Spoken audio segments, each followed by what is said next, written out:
Hi, welcome back to another Hour with Crowder with me, your host Crowder. Like, share, subscribe, and comment. And if you're already a subscriber, go ahead and ding the bell so that you can get all of my latest podcasts every Tuesday. And before we start the show, let's get straight into the sponsor. In a market of many home buying and selling professionals, it's hard to choose the right realtor for the job. Let an Hour with Crowder help you with your choice. If you're in the DFW area or the state of Texas, I have the best home professional for you, Jay Crowder. Backed with over 15 years of experience, he's willing and ready to help you with all of your home buying needs. Call 469-383-0092 or visit quellandcrowder.pprealtorgroup.com. And you can reach him at all of his social media platforms, which will be in the description above. Now let's get on with the show. Yes, so now that we on with the show, I'm not even going to stunt to y'all. I've been a dysfunctional mess. I have been not logging, not meditating, not doing anything worthwhile, just pretty much soaking in whatever this feeling is. I think I'm going through some stages of grieving my sister and I'm not properly compartmentalizing the feelings. It just kind of seems like it's one big day. The week feels like one big day, and then before you know it, I'm back to the weekend, and then the weekend flies by, and then I'm back on the work train, and I'm back to grieving, and I'm back to feeling like this thing is a big day. Like the week is a big day. So I, Crowder, have taken it upon myself to seek therapy. Yes, it is time. I mean, it's almost pretty much damn near been a year. Not a year. We're pretty far away from a year from my sister's transitioning. But it's almost her birthday, so I'm just feeling icky, I guess. And I know that it's getting around that time, so I'm just like dreading it. And I don't know. I don't know how to feel the feeling. So yes, I am going to be taking off a little time from the YouTube platform, but I still will be doing stuff on IG Live and posting my opinions. It's going to be a shorter form. And, you know, my hour with Crowder is literally 45 minutes to an hour. And I'm just starting to feel like I'm cheating the fans by not being up to par. Sometimes it's hard for me to even literally just do an episode. And I love podcasting. I love talking to people. I love putting the people up on knowledge. I love just doing this. If I could get paid to do this, this would be great. But unfortunately, I have a job and I have the podcast and I have other things that I'm trying to get gathered in my life. And all of that have been on the back burner. But the most important thing is therapy. It's time for me to go and get therapy. This whole thing with the podcast and me dating my girlfriend for almost 2 years now, and my sister's transition and just family problems have all collided and clashed and put me in this spot where I feel stagnant. So much of that being on me and me thinking about it all the time has finally cracked me. And like I said, I don't feel like it's fair for me to come in here and just give you guys on the YouTube platform or any of the other streaming platforms that you guys link up with me at. I don't think that it's fair to do that. It's just getting to the point where I'm just like, yeah, it's time, bro.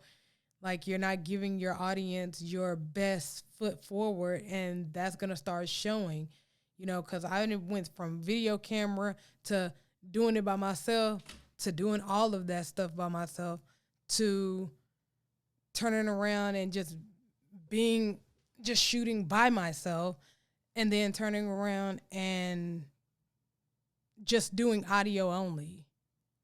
So you can clearly see from point A to point B to point Z that the podcast has been declining slowly but surely. And I'm not even talking about views or subscribers.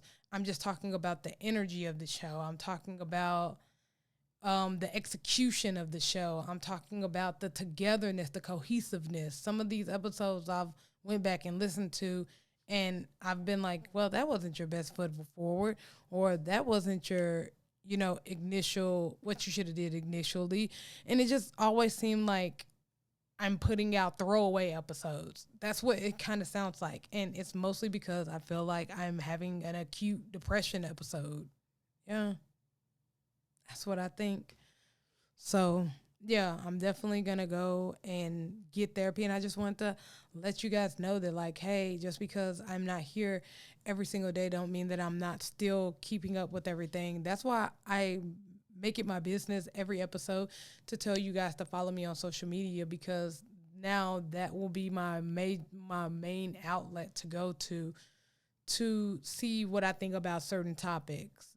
And if I do come over here and do an hour with Crowder or do an episode, then it will be audio only until I get myself together, which I feel like 2 weeks to a month is like a pretty decent amount of time. I mean, y'all don't even be looking at this anyways.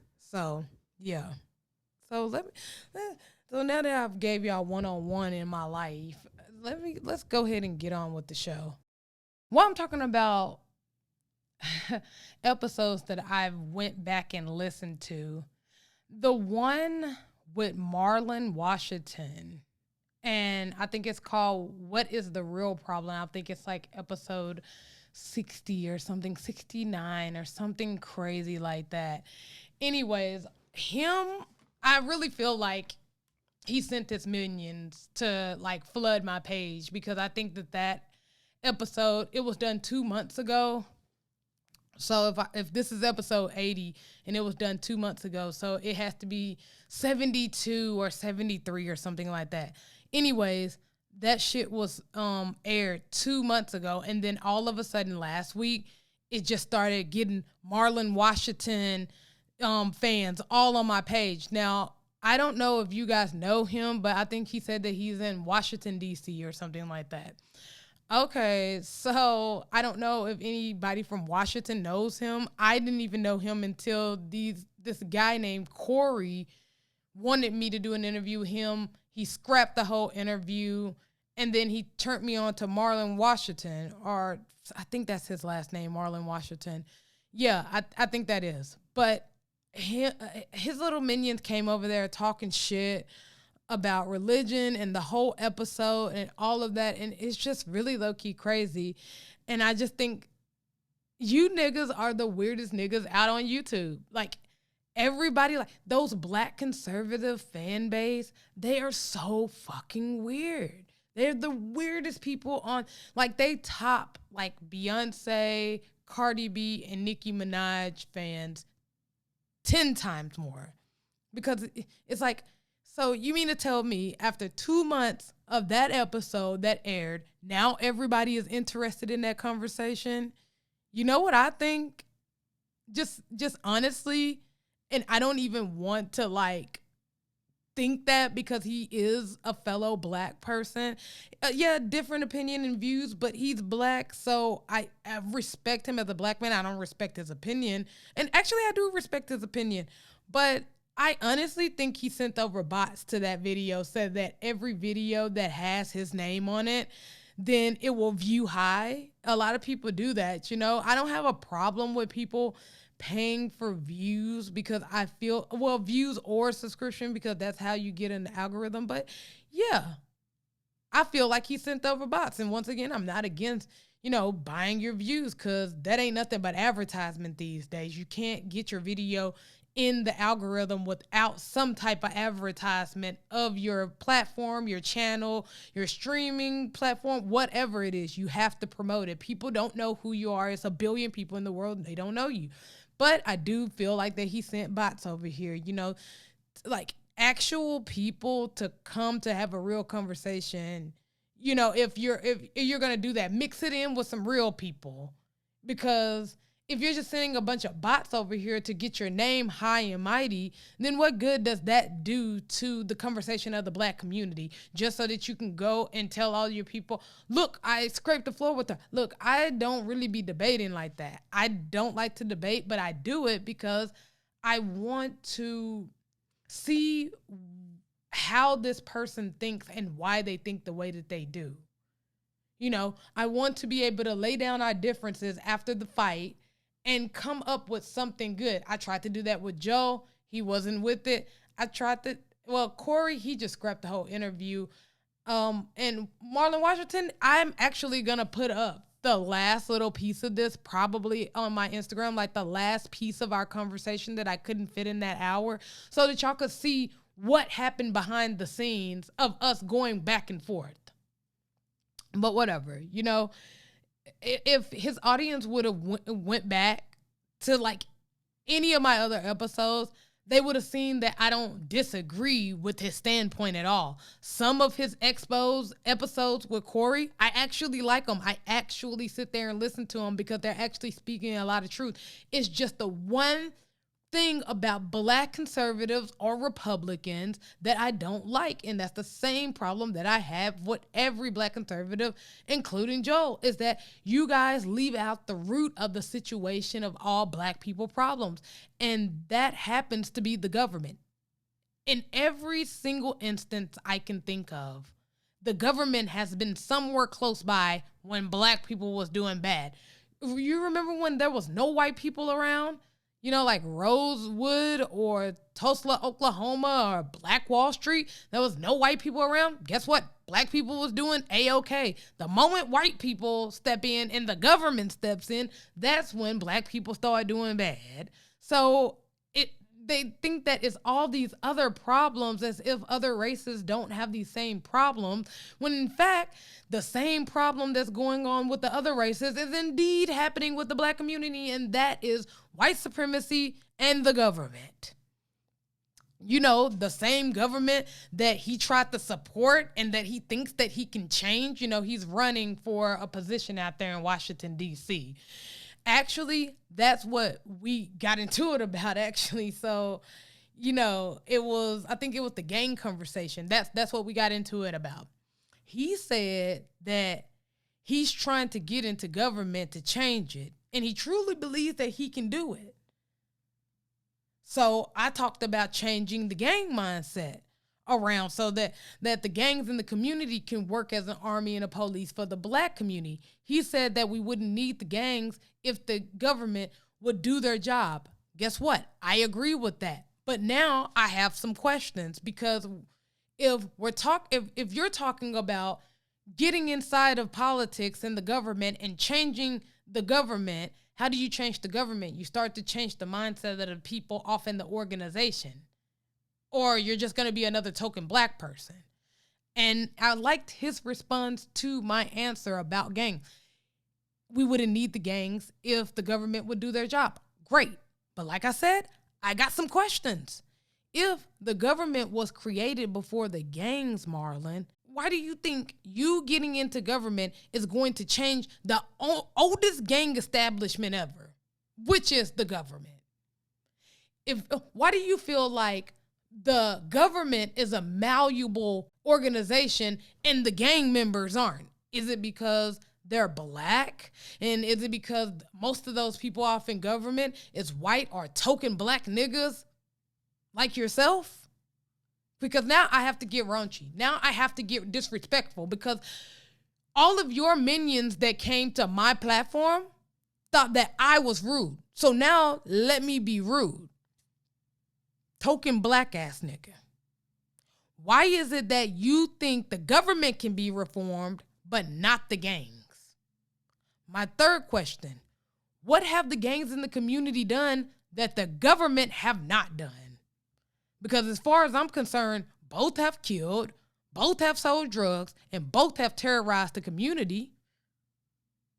But if you change the mindset of the government, you just keep giving them power to control us and our narrative. But if you change the mindset of the gangs, then not only do you give them a purpose in the community to serve and they will fight for us because they are us. But they also would be the people in the community that not only live there, but would be the police there. The government has the gangs to protect them, and the gang could be ours. You know, the government has gangs, which are the police. That's their gangs that upholds their rules. We don't have a gang. The police is supposed to work for us, but over the years, that's gotten misconstrued. Now the police think that they're Nazis. And that's what I was trying to get him to understand. But like I said, I'm not the best at articulating my points in an argument. And then he asked me, oh, well, the mindset of a gang member can never change. Somebody that's been to prison, they'll never change. They changed only because they went to prison. That's not necessarily true, Marlon. If putting someone in jail to reform them worked, then recidivism wouldn't be a thing. What is recidivism? Recidivism is when you come back out, a person that spent a lot of time in jail comes back out and they do the same exact thing. I was a victim of recidivism.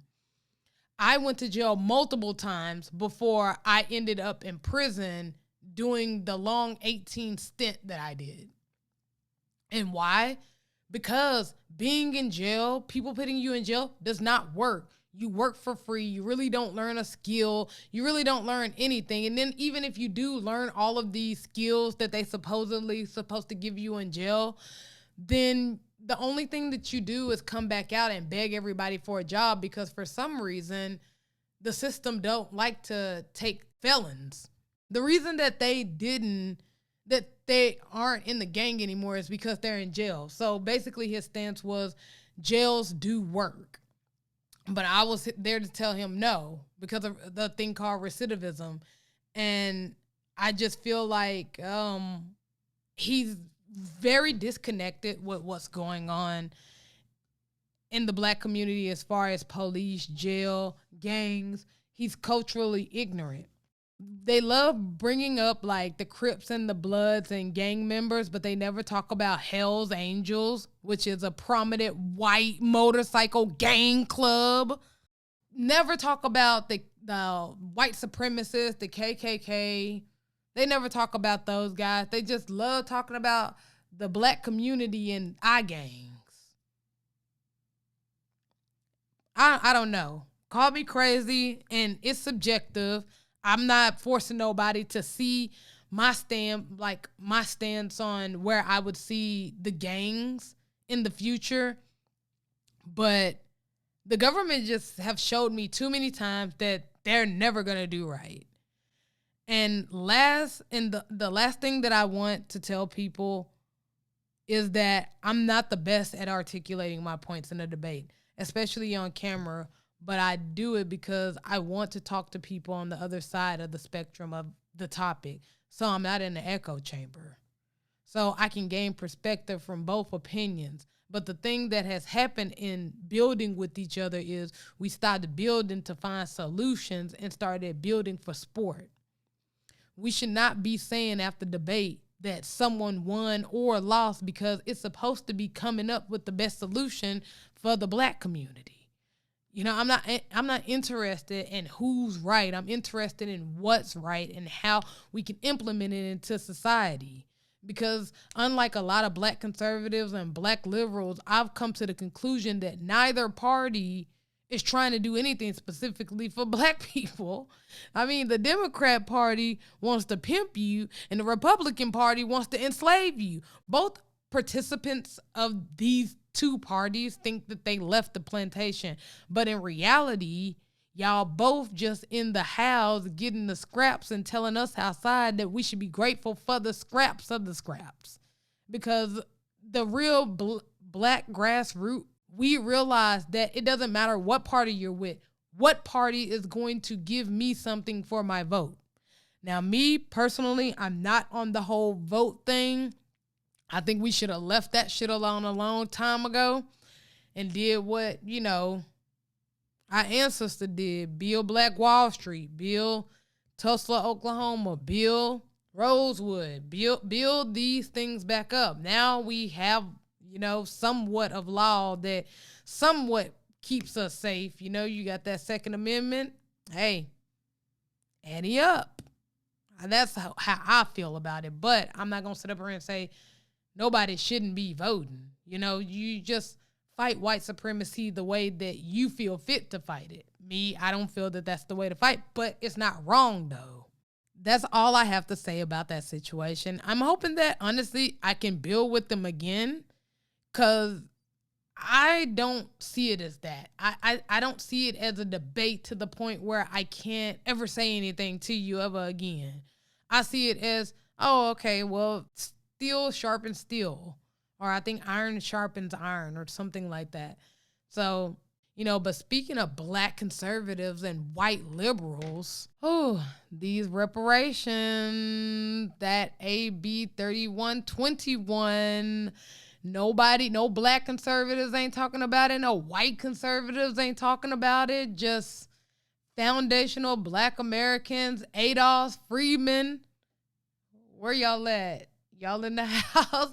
Because it's smelling pretty reparational over there in California. I really hope those guys over there get the well-deserved money and land, and the well-deserved things that should have been acquired by their ancestors. I really hope that they get that for them. But like I said, ain't no black conservatives talking about this. Ain't no white conservatives talking about this. Joel Patrick, his ass back to selling white privilege cards and talking about BLM when the black grassroots have been off that shit for a minute. We've been told, black people, that BLM was not for us. And guess what? A lot of black people started researching that shit, and you ain't heard no black people talking about BLM in a long time. But that's that's black conservatives' catch. They have to keep talking about the thing that was a L or a supposed L for the black community, when nobody really in reality really even was supporting Black Lives Matter from the get-go. Marlon Washington and Corey, they just ain't said shit about it. But maybe they have, who knows? Because, I don't go and watch their shit, because unlike their fans, I don't go watch people's content that I don't like. But yes, the AB 3121 is in the work, and the task force discussion of the qualifications are being presented.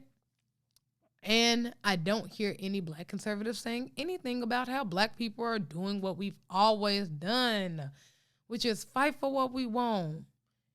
Black conservatives ain't said nothing, because if this pops off and starts to trickle all over into other states, then they want their money too.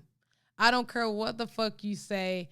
Those black conservatives are going to be the first one running their ass to the bank to go cash that damn check if we get reparations. Actually, I want a task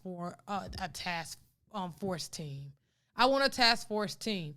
I want to be able to get some people together and go through all of these black conservatives' YouTube channels and streaming platforms and social media accounts, and just type hashtag black conservative, hashtag reparations. And I want a compilation of all the black conservatives saying all the fucked up things about how black Americans shouldn't get reparations. And then when we get reparations, I want that compilation to come out, and I want someone to ask those people, did you get your reparation check? And if so, why didn't you give it to the black community? Because you said you didn't want it. That's what you said. You said you didn't want it, but here you are getting it. I really feel like they're on their way to go get their 23andMe test done on the low as we speak, because everybody knows nobody ain't turning down no fucking free money. because according to them, we wasn't oppressed. So if you wasn't oppressed, then you shouldn't have no problem giving that oppression money over to the black community or donating it to a black grassroots organization so that you won't feel so oppressed, because that money is for the oppressed. Remember Joe? Remember Marlon? Remember Corey? Remember Brandon? Remember Candace? All of you people that have been talking shit about people getting reparations, black Americans, not even people, because when it's someone else getting it, like the Ukraine or the Arabics from when that whole thing happened, when we pulled out of the war over there, nobody was saying nothing about that. Or when the Mexicans came, nobody was saying nothing about that. But when black people about to get ready to get something, oh well, we got to figure out the calculations and who gets it and where is it all going to and what program we forget all that, because I'm passionate about all of this, because I feel a type of way about black conservatives that was talking shit about black people wanting reparations and then themselves receiving them. I feel like that's janky as hell. I feel like that's fucked up. You shouldn't receive something that you was against. Because remember, when the talks of reparation first came up, their stance was, you already got your reparations from black folks, from white folks fighting for you. Or why are you worried about something that happened so long ago here when it's happening in other countries right now? What about Libya? You ain't said nothing about Libya. And the black grassroots response to that was, well, we're talking about America because I live here in America. So how do I fight for another country's freedom? And I myself don't even have mine here, which we already know the beginnings of freedom is partially financially. So if partial of the freedom is financial, then that means reparations would be first on the list so that we can acquire and run our own towns and run our own things and teach our own kids. We're going to need money for that. And it's not even that we're begging for it. It's something that should be owed. It should have been owed a whole 150 or 60 years ago when slavery was over, So I just don't understand. But that was our response to that. And then the cold part is, shortly after that, the Ukraine situation happened. Y'all remember that? That happened. And then we was talking about, the black grassroots was talking about how we've been told y'all that white supremacy is a global problem, right? And what did the black conservatives say? Then they flipped it on us and said, well, I live here in America, and why am I worried about what's happening over there? Now, all of a sudden, they wasn't interested in international politics. But when we were talking about money, it was about international. When we talking about, hey, international problem, then it's here in America. Only when black people are talking about life-changing law or money, then they stay moving the goalposts. People in these parties keep contradicting themselves. And that's what is all built on. That's why I don't really claim a party. This whole, now 2 years, I feel, 2 years, a year and some change that I've been doing this podcast. Now almost a year and some change in, you have never heard me say that I'm in a political party. Why? Because both of them are polar opposites of each other.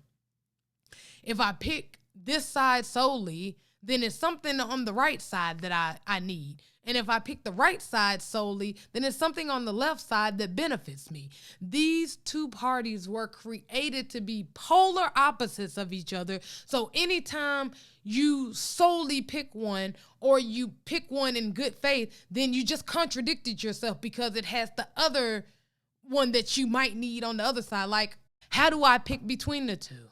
You don't. You pick whichever one benefits you. You're supposed to treat politics like hoes. Get what you can from whichever one it is, and then pimp on. That's how you treat politics. And let me tell you about some other people that I feel have been real quiet, because not only have the black conservatives as a whole been quiet, but black immigrant conservatives have been really, really quiet. And they just quiet because for the first time in American history, the American blacks are fighting for themselves exclusively. And unfortunately, because of the qualifications, immigrants as a whole won't be included in this payout because of that 14th Amendment, which helped you get over here. You know, it wasn't passed until 1868. In the time span they are looking into for the reparations qualifications is 1619 to 1865. So you literally missed it by like a year if you're like a third generation immigrant or something like that. You know, you literally almost fucking missed it. It was like your parents came over here after that amendment was signed. So, yeah. But I just feel like nobody should be fretting at this point, because at this point in the game, I feel like if you're one of the black people that don't qualify, then just be our ally in getting it over here and take notes so that you can take the blueprint back to your country to go get reparations to the people over there and to yourself. Just because you came over here don't mean that you ain't gonna get reparations over there, you know? And if you don't know what supporting and taking notes look like, take notes from Jamaica. Here's an excerpt right here. Jamaica plans to ask Britain for compensation for the Atlantic slave trade in the former British colony. A senior government official says under a petition that could seek billions of pounds in reparations, Jamaica was a center of the slave trade, with Spanish, then the British, forcefully transporting Africans to work on plantations of sugarcane, bananas, and other crops that created fortunes for many of their owners. Seized from, no, I'm not going to read all that. There we go. That's where I wanted to. We are hoping for reparatory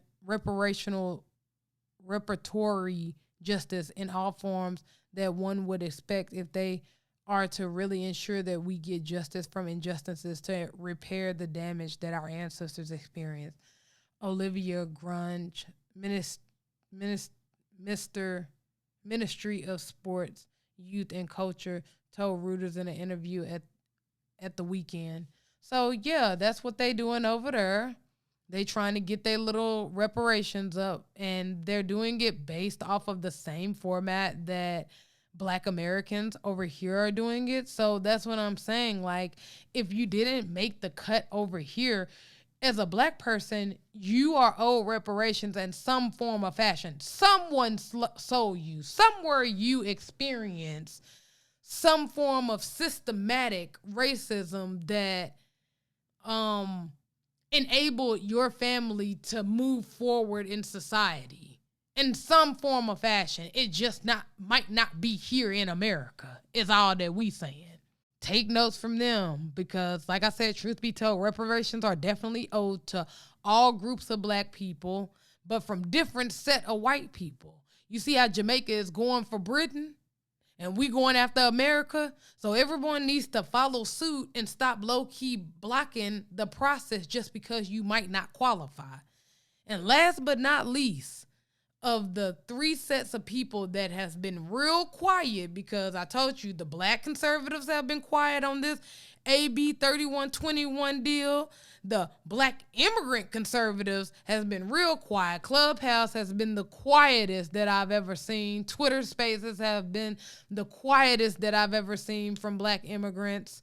And last but not least, those damn white liberal people that always come out and protest for police brutality, CRT, and the gay hate crimes. Where are they at?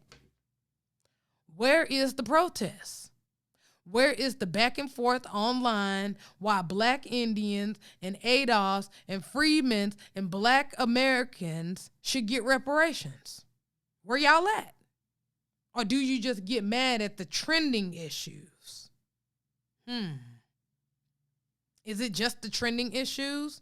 You know, like the George Floyds, which I'm not taking anything away from George Floyd or Sandra Bland or Tamir Rice or any of those black brothers and sisters. But let's be real. It's been several incidents that have happened just this week, and I haven't seen anything from right liberals at all. And I haven't heard anything on this AB 3121 either. I want everybody that got white, liberal, Democrat friends. This is what y'all all need to ask y'all liberal white friends. Ask them why they ain't put hashtag AB 3121. Or why just haven't they talked about it on their news feed or their social media platform? Now, I bring that up not for you to beg for allies, but to make you realize that they are only our allies when it's trending or when it benefits them or it's a plot to harvest our energy and waste our time. So now you should see where your allyship with white people lie. You know, we're on our own, folks, and we got to start moving like we are. It's been too many times we've reached our arm out to all of these so-called allies only for them to reap the benefits of the things that they had us as the advertisement for, and then they go and reap the benefits. So if we do it on our own, then we will be the only one that's benefiting. Allow anybody to crowbar their way into this situation. You know, and speaking of crowbar, you know, and while we still on the reparation talk, I did read that it was a 6-hour debate on if it should be lineage-based or race-based. Let me go to this little excerpt that I had. CalMatters.org. California Task Force, reparations for direct descendants of enslaved people only.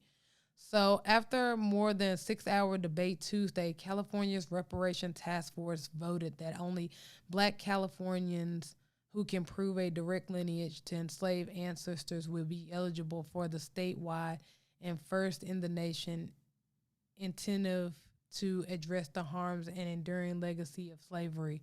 The 9-member task force voted 5-4 in favor of defining eligibility for the reparations based on lineage determined by an individual being an African American descent of a chattel enslaved person or the descent of a free Black person living in the U.S. prior to the end of the 19th century, the motion read. So, yes, y'all definitely can go read that all on your own. But I'm going to go ahead and give my take on this because there's so much to unpack here. I myself are for lineage-based reparations because the way, so that way more money can get allocated to the people that should get it from that bloodline. Because the way that politics have played Black people is with those interchangeable words that they put in those bills, you know, the word play. If you don't believe me, go look at the bill. I got the bill right here. I'll just read just one of them. Because the thing that bothers me the most about all of this is I keep saying African American in this bill. Now, that's why I be saying the wordplay come in at, okay, Africa is a continent, okay? So if you say African American, that can also be white people. That can also be Black immigrants, African immigrants that came from Africa, and now they're here in the States. You're an African and you live in America, so you became an African American. So, yeah, we already know it's a lot of African Americans in here, and we know by the wordplay that can definitely go every other type of way. So the most likely situation that will happen is they will give the reparations to Black immigrants instead of the lineage that actually have been through the hardship of what American has put them through. Why would they do this? They would do this so that he can be the savior in the immigrant's mind so that when elections come around, they will vote for them And when an agenda needs to be pushed, they will protest for them. You know, because it's so evident that the government is building a new bottom race of black people. They are beginning to erase the indigenous black American with the immigrant black American.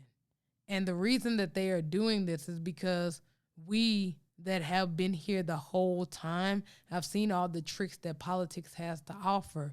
And we are waking up to the fact that we have to be responsible for us and stop depending on both parties for protection, equality, and rights in this country, and just go and create our own.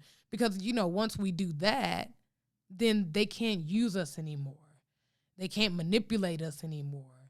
And they can't humiliate us anymore by getting our support and our votes for them only to give whatever it was that we fought for to the groups that are underneath the umbrella of minority. So I guess with all of that said, just because you black and in America don't mean that you should get reparations. Just because you African in America don't mean that you should get reparations. Just because you experience racism in America don't mean you should get reparations. Now, that last one probably shocked you. Probably shocked y'all guys. But I was clear in what I said. Because, see, reparations is not about solving racism. Reparations is a debt that should have been paid a long time ago. And it's to repair a wrong that was done to slaves that were brought here and the black Indians that were already here. And that's why the lineage-based argument is so important, because it prevents other races and other descendants of blacks, like, you know, Haitians or Cubans or Mexicans or, you know, Africans. It stops them, because that's the first line of defense. Our own people, you know, they always get our own people to cock block the benefits. But it also stops the crowbarring of other minorities underneath the umbrella. You know, like immigrants, white women in general is all underneath the umbrella of minority. So they wouldn't be lying if they said, oh, we gave reparations to the minorities and then allocated the money throughout, you know, programs for white women or programs for women in general or programs for immigrants. Because guess what? They're all under that umbrella of minority. But, you know, on the other hand, they have black immigrants that are being taken advantage of and being used to push the white supremacist talking points about reparations.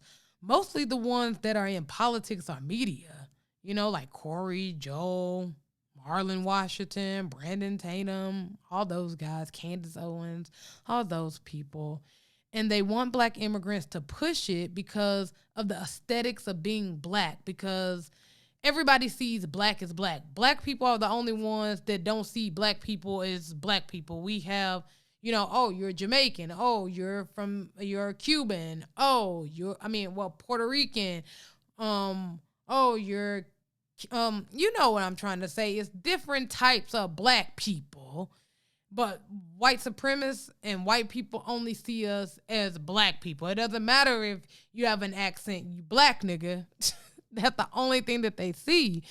So they love to get these immigrants or these first generation or second generation immigrants to be the aesthetic of blackness, but say all of their talking points. So they want them to be black and speak white supremacy talking points.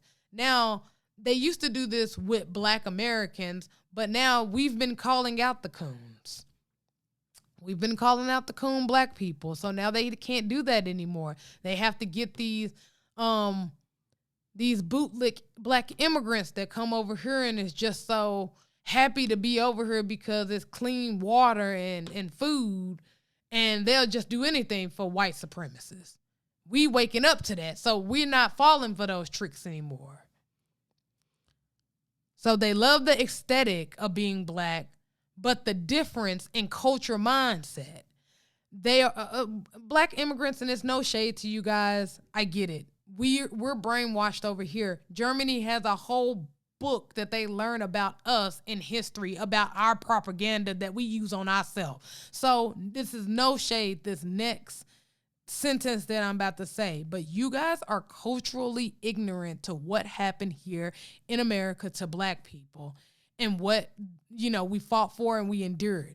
A lot of black immigrants have learned a lot of that old history that's already been debunked by black historians about slavery, and they continue to parrot it as if it's facts. For instance, the Abe Lincoln statement of if he could keep the Union and slavery, he would. Marlon Washington asked me, what is that supposed to mean when I told him about that statement, because we had a conversation about, a little bit on the form of reparations, but he was like, if you guys, no, he said, well, white people already fought for you guys to be free, so that's reparations right there.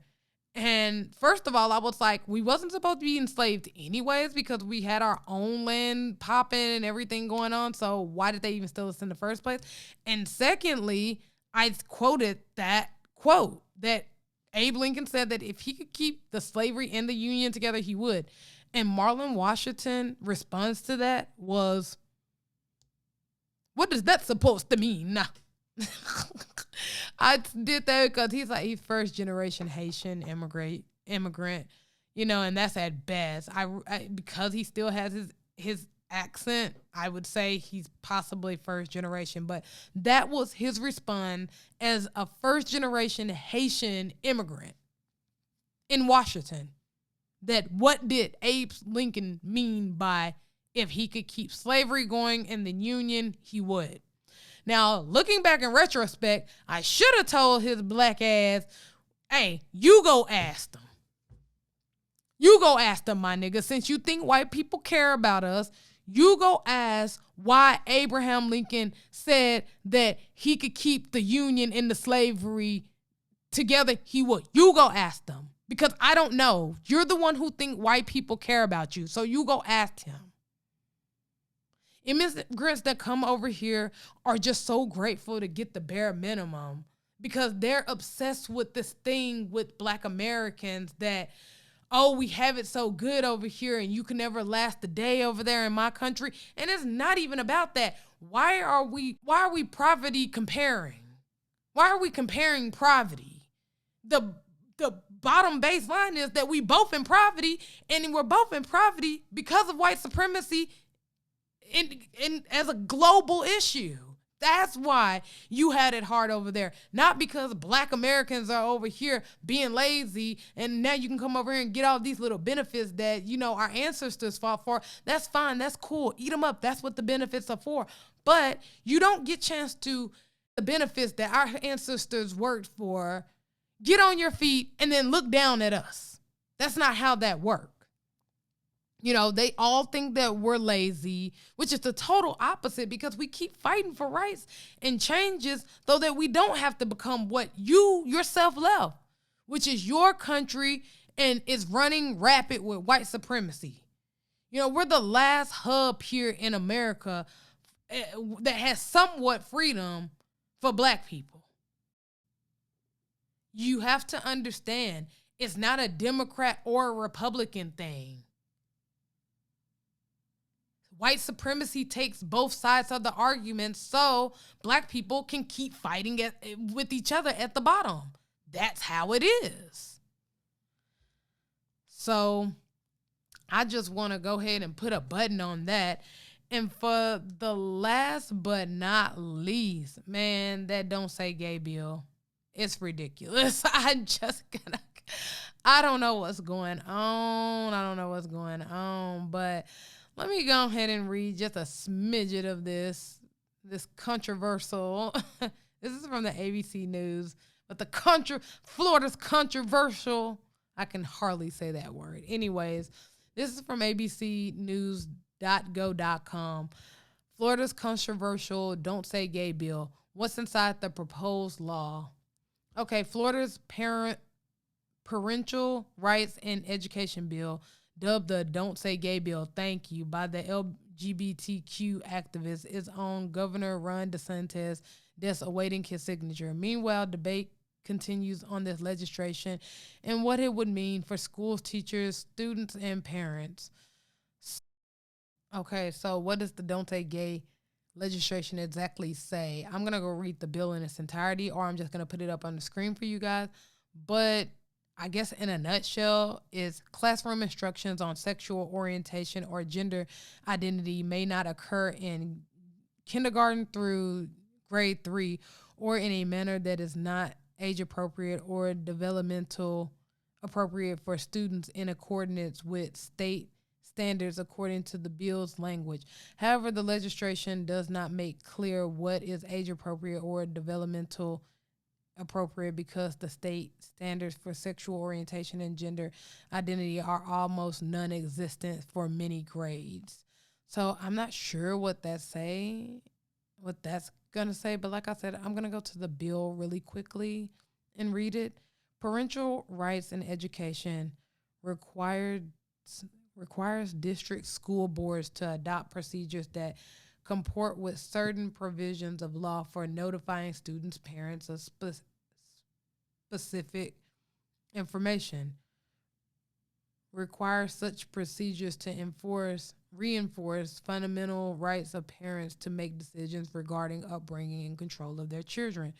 Prohibit school district from adopting procedures or school support forms that prohibit school district personnel from notifying parents about specific information or that encourage students to withhold from parent such information. Prohibit school district personnel from discouraging or prohibiting parental notifications and involvement in critical decisions affecting school students' mental, emotional, or physical well-being. Prohibits classroom discussions about sexual orientation or gender identity in certain grade levels. Requires school districts to notify parents or healthcare services. Authorize parents to bring action against school district to obtain declaratory judgment. Provides for additional awards or in conjunctive release damage or reasonable attorney fees and court costs to certain parents. So basically, honestly, this whole bill just means, hey, you're going to have more notification on what your kid is going to be learning in school, not just because of this situation, but many. I'm guessing CRT is a big one in Florida. Now this one is a big one, and possibly the COVID thing. Remember when somebody was doing a pizza party? It was in some state. Don't quote me on the state or anything. I don't even know it. But the nurses were giving out COVID shots in exchange for a slice of pizza without parents' consent and anything. The kid could just willingly go up and grab a slice of pizza, but in exchange for the slice of pizza, they had to get the shot. The the kid ended up telling the mom. The mom went up there, but hey, it's too damn late. So I'm pretty sure that those are the three things that they're worried about in Florida with all of this. But it just so happens that this whole teaching sexual orientation was probably the straw that broke the camel's back in Florida with that. So none of this seems crazy to me, honestly. And this is me as a gay person saying this. The only thing I really have to say about any of this is, first off, the bill name is clickbaitish as fuck and should be changed, because I do feel like it was named that way to get the LGBTQ community in an uproar and to pander to his conservative base, because Ron DeSantis is definitely a conservative Republican guy. He's pandering to his base, the same as Trump did. You know, the same as all of these politicians. They find their niche base and they pander to it when election times come around. That's what politicians do. And I did peep a lot of LGBTQ phobia in the comment section of this article. But overall, am I mad at this bill? No, because it's against teaching something that I don't deem anything that needs to be taught to get ahead in life. Like, never in life has a question on an assessment test for a job had me putting down, the correct pronouns or the correct sexual orientation of the LBGT community. So it's like, should it be taught? I don't know. That's subjective. I don't have kids. Is it gonna put my kid in a better position if they didn't know it, or if they did know it? No. It really doesn't put them in a better position knowing the information of the LBGT community. I don't know. That's just my take on it. And I'm totally for the parents, teaching their kids about, sexual orientation. I'm not for the school teaching it, but I do feel like that is a responsibility for parents to teach their kids about sexual orientation, whether it's heterosexual or homosexual or trans or bi or any of those sexual orientations. That is the parent job, I feel. But now that I've said that, I do feel like just because it's not going to be taught in school, that does not mean that your child should be ignorant of different sexual orientations. If this bill does pass, and I do definitely think it will, I still urge parents to teach their children, because you don't want your kids to be ignorant about something that's always going to be around. It's more and more gay and trans and bi and all those sexual orientations. It's more people are coming out. More people are beginning to be themselves and be comfortable in what their sexuality is. And your kid is going to have to interact with those people, those children as well. I was gay when I was 16. So it's like those straight kids that were in school with me had to see me, had to talk to me, had to conduct themselves in a way I would feel that wouldn't, I don't want to say offend me, because it's like either way, someone's going to offend you in life, but I guess would extend the same type of respect as if they didn't know I was gay or I didn't look gay, So, yeah, I definitely think that that's why different type of sexual orientation should be taught by the parents, not the school, because you don't want your child to be ignorant about something that's going to be around today, tomorrow, next year, and the next years and years and years away. And you as a parent, I feel like y'all as parents have to get over 3 mindsets. First one is that Christianity mindset that people are going to go to hell just because they're gay. Because if you felt that was the case, then a lot of y'all would keep y'all asses out of them strip clubs that display all that girl on girl action. Yeah. A lot of y'all be over there claiming y'all don't like homosexuality, but be the first one throwing 101s up in the sky because two red bones was kissing in the back seat, But that's okay, because those are, 2 films. Y'all never care about 2 films kissing each other, 2 feminine women kissing each other. But the moment that it's a stud and a film, you get a little bit of uneasy. And then as soon as it's 2 guys kissing, y'all need to get that gay shit out of here. But you was against gay. You're not really against gay. You're really against a sub portion of gay, which happens to be men on men. And that's a whole nother conversation for a whole nother time, because I'm already at 106, y'all. So the second mindset is that LGBTQ phobia. I didn't think that it was that bad, but with last week's episode about the Greg Abbott trans child abuser bill, then I was convinced that it was some hardcore LGBTQ phobia going on. And I'm not even talking about the type of phobia where it's something you can flip inside your mind and say, well, maybe he meant this. No, it was, taking it all the way back to the Jesus days, where they think that we should be getting stoned But yes, the LGBTQ phobia has to be put in check because the fact that you guys think it's us, like regular LGBTQ members, y'all think that is us that's pushing this is crazy because we aren't. We don't have that type of pull in the judicial system. We don't have that type of pull in the medical system. Hell, we don't have that type of pull in the education system. We don't have that type of pull. This is corporate LGBTQ pushing this type of stuff. They're pushing this type of stuff so that straight people and gay people can fight each other under the guise that it's for the kids. You know, notice that is no one black and gay pushing this.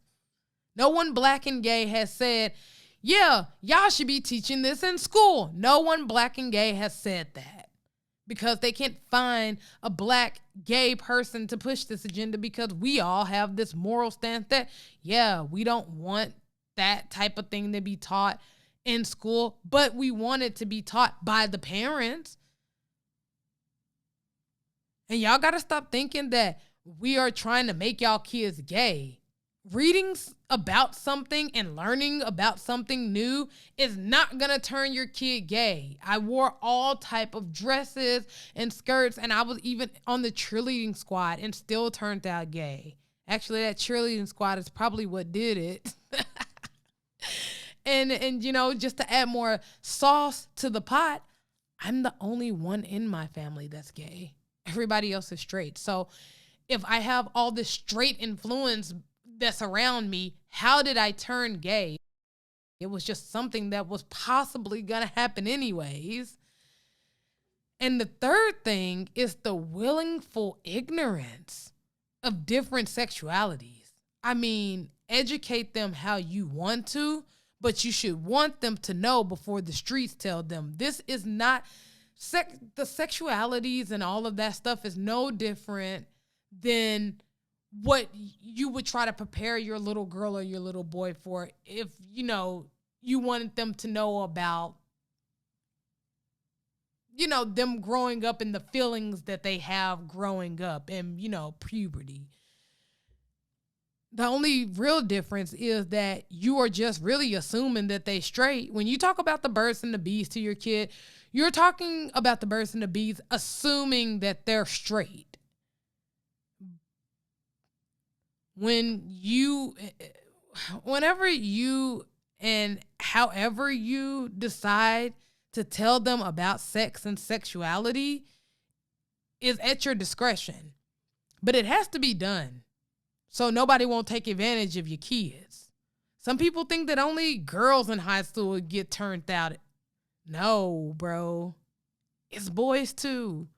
But how will he know that he's getting taken advantage of if he don't know the signs of another boy coming on to him because your dumbass didn't teach him anything about other sexualities?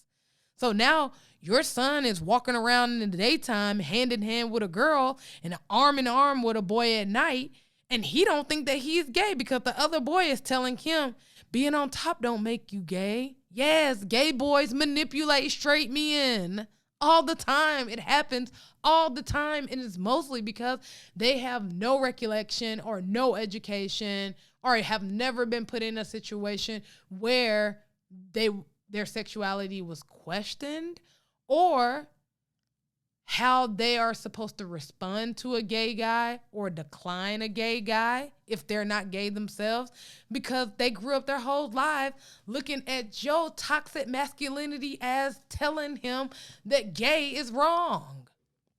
Or let me just go a little bit deeper with the conversation. Since you didn't teach him about different types of love and sexualities once he got in high school, now he got AIDS from unprotected sex, because in his mind, protection is for when he has sex with girls so they don't get pregnant. Nobody never told him you can still contract an STD from anal sex. See where I'm going with this, straight parents? Or let's just flip it on the other side. You didn't teach him about other sexualities, so someone gay talking to him makes him feel uncomfortable and makes him feel like he's gay. So he spazzes out on him. Spazzes out on the gay dude for talking to him. Because his whole life, you taught him that being gay was dishonorable and not of man. So now he's looking at a hate crime at age 17. All because you skipped out on that education because you thought him learning about a different type of sexuality would hurt him. So it's all type of scenarios that can lead to harm on a person, just for misinformation and not educating them. I agree to not teaching it in school, but I feel like if you ain't gonna teach them, then someone will. I would rather it be you guys, the parents of these children that's growing up in these public school systems. And that just doesn't go for straight parents with straight kids. Even hetero parents with LGBTQ kids or LGBTQ parents with hetero kids should be against this as well. Because for the same reason that I'm against CRT, it's the same reason that I'm against them teaching sexual orientation in school. And it's because I wouldn't want anyone that is so against the lifestyle that I or my child live to teach my child anything about it. I mean, they made a whole bill.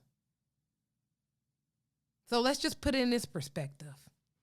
If you're an LGBTQ parent or an LBG or have an child that's in the LGBTQ community, put this into perspective. The teacher is a Christian and your child happens to be trans, bi, or gay. Who knows what type of environment they're creating for your child to be in? Are they throwing shots on the low? While teaching the subject matter? Is she overly using my gay child as the example for every sexual orientation lesson? Is they making my kid feel ashamed to be who they are? I wouldn't want anyone who dislike my kid's lifestyle or my lifestyle so much that they made a bill for it not to be taught to my kid. I wouldn't want that person teaching anything to my kid. And that's why, honestly, I've been pushing the idea to community homeschool your kid. That way, whether you agree with this bill or not, you decide how much of what you want your kid to know and how much you don't want them to know. And that's just as simple as that. So I got to go ahead and get out of here. I'm already at an hour 16. I love being here. I love doing this. I'm definitely going to come back, probably with some shorts or something. But I am going to therapy, you guys. It's going to happen. I need it. So make sure if y'all don't see me back on here in about a week or so or whatever, then don't worry. I am in therapy and I'm trying to get back up to par. But please follow me on An Hour with Crowder Facebook, An Hour with Crowder Instagram, Crowder the Great on Twitter, An Hour with Crowder on TikTok, and listen to all of the older episodes and this new episode on Anchor, YouTube, Spotify, Apple Play, Google Play, and a couple of other streaming platforms. If you go to Anchor and drop that list down, it'll show you the other platforms that I'm on that don't get that much traction. And I am going to be out, you guys. I love you guys. Y'all stay safe. Y'all stay healthy mentally and physically. Peace.